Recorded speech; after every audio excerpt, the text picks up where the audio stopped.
West Indies نے دوسرے ٹی20 match میں پاکستان کو شکست دے دی۔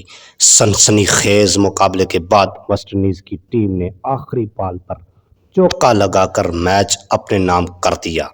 یاد رہے پاکستان نے ٹاس جیت کر پہلے بیٹنگ کرنے کا فیصلہ کیا تھا، جس میں پاکستان کی ٹیم نے مقررہ 20 اوورز میں 9 وکٹوں کے نقصان پر 134 رنز کا ہدف دیا تھا۔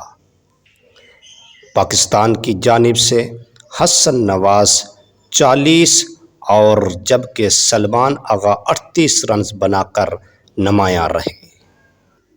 یاد رہے کہ پاکستان کی ٹیم دوسرے ٹی20 میچ میں زیادہ سکور کرنے میں ناکام رہی۔ پھر ویسٹ انڈیز کی ٹیم نے بیٹنگ کا آغاز کیا۔ ویسٹ انڈیز کی ٹیم آغاز اچھا نہ کر سکی، ابتدا میں ہی ان کے بیٹسمین آؤٹ ہو گئے تھے، اور اس کے بعد ویسٹ انڈیز کی ٹیم نے سنسنی خیز مقابلے کے بعد آخری بال پر چوکا لگا کر 2 وکٹوں سے میچ اپنے نام کر دیا۔